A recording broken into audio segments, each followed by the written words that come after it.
Welcome to Nachiket clothing. ನೀವೀಗ ನೋಡ್ತಿರೋದೆಲ್ಲ offer tops. ಯಾವ್ದಾದ್ರು ತಗೊಳ್ಳಿ, 1000ಕ್ಕೆ 4 ಇರುತ್ತೆ ಇದು. ಸೊ ಏನಕ್ಕೆ 1000ಕ್ಕೆ 4 ಅಂದರೆ ನೆಕ್ ಎಂಬ್ರಾಯ್ಡ್ರಿ ಬಂದಿದೆ, ನೋಡ್ತಿರ್ಬೋದು ನೀವು. ಸೊ ಈ ಎಂಬ್ರಾಯ್ಡ್ರಿ ಇರೋದೆಲ್ಲ ನಿಮಗೆ 1000ಕ್ಕೆ 4 ಇರುತ್ತೆ. ವಿತೌಟ್ ಎಂಬ್ರಾಯ್ಡ್ರಿ ನಿಮಗೆ 1000ಕ್ಕೆ 5 ಇರುತ್ತೆ. ಸೂಪರ್. ಆಲ್ರೆಡಿ ಈ ಕ್ಲಾತ್ನ ನೀವು ಬೈ ಮಾಡಿದ್ದೀರಾ, ಸೊ ನಿಮಗೆ ಗೊತ್ತಿದೆ ಹೇಗಿರುತ್ತೆ ಅಂತ fabric. So with side packet ಇದೆ, ಇದೆಲ್ಲ ಬ್ರ್ಯಾಂಡೆಡ್ದು. ಸೊ ಸೈಜ್ ಬಂದು ML, XL, XXL, 3XL ತನಕನೂ ಇದೆ. S, ML, XL, XXL, 3XL ತನಕನೂ ಇದೆ. ಸೊ ಯಾರಿಗೆ ಯಾವ್ದು ಇಷ್ಟ ಆದರೂ ಸ್ಕ್ರೀನ್ ಶಾಟ್ ತೆಗೆದು ಕಳಿಸ್ಕೊಡಿ. 1000ಕ್ಕೆ 4 ಪ್ಲಸ್ 100 ರುಪೀಸ್ ಶಿಪ್ಪಿಂಗ್ ಇರುತ್ತೆ. ವಾವ್, ಏನು ಸಖತ್ತಾಗಿದೆ ಅಲ್ವಾ ಕಲರ್ಸು ಡಿಸೈನ್ಸ್ ಎಲ್ಲಾನು. ಸೊ ಯಾವ್ದಾದ್ರು ತೊಗೊಳ್ಳಿ, ಸೈಡ್ ಪಾಕೆಟ್ ಸಹ ಇರುತ್ತೆ. ಡೈಲಿ ವೇರ್ಗೆ ದಿ ಬೆಸ್ಟ್ ಆಗಿ ಅಂತ ಹೇಳ್ಬೋದು.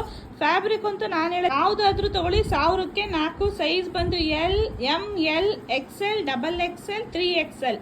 M ಇಂದ 3XL ತನಕನೂ ಸಿಗುತ್ತೆ. ಇಷ್ಟು ಅವೈಲೇಬಲ್ ಇದೆ. ಸೊ ನಿಮ್ಗೆ ಯಾವ್ದು ಬೇಕಾದರೂ ತೊಗೊಳ್ಳಿ, ನೋಡ್ತಾ ಇರ್ಬೋದು. ಸೊ ಸೂಪರ್ ಡೂಪರ್ ಆಗಿರೋ ಅಂಥ ಫ್ಯಾಬ್ರಿಕ್ಕು. ಸೊ ನಾನೀಗ ಡಿಸ್ಪ್ಲೇ ಮಾಡ್ತಿರೋ ಸೈಜ್ ಬಂದು M ಸೈಜು ಇದೆಲ್ಲನೂ. ಸೊ M ಸೈಜಲ್ಲಿ ನೀವು ಯಾವುದು ತೊಗೊಂಡ್ರು ಇದರಲ್ಲೆಲ್ಲನೂ ನಿಮಗೆ 1000ಕ್ಕೆ 4 ಸೂಪರ್ ಡೂಪರ್ ಆಗಿದೆ. ML, XL, XXL, 3XL. 1000ಕ್ಕೆ 4 plus 100 rupees shipping. So ಇದೆಲ್ಲ ಬ್ರ್ಯಾಂಡೆಡ್ ಟಾಪ್ಸ್ ಆಗಿರುತ್ತೆ. ಯಾವ್ದಾದ್ರು ತೊಗೊಳ್ಳಿ. ಸೊ ಪರ್ಫೆಕ್ಟ್ ಸೈಜ್ ತೊಗೊಳ್ಳಿ, ಇದೆಲ್ಲ ಸೈಜ್ ಕರೆಕ್ಟಾಗಿರುತ್ತೆ. ಸೊ ಸೈಜ್ ಪರ್ಫೆಕ್ಟ್ ತೊಗೊಳ್ಳಿ, ಬ್ರ್ಯಾಂಡೆಡ್ ಆಗಿರೋದ್ರಿಂದನೂ ಸೂಪರ್ ಡೂಪರ್ ಆಗಿದೆ. ನಾನು ಡಿಸ್ಪ್ಲೇ ಮಾಡ್ತಿರೋ ಸೈಜ್ ಬಂದು M ಸೈಜು. ಸೊ ನೋಡ್ತಿರ್ಬೋದು, ಇಷ್ಟು ಅವೈಲೇಬಲ್ ಇದೆ. 1000ಕ್ಕೆ 4 ಪ್ಲಸ್ 100 ರುಪೀಸ್ ಶಿಪ್ಪಿಂಗ್ ಆಗಿರುತ್ತೆ. Thank you.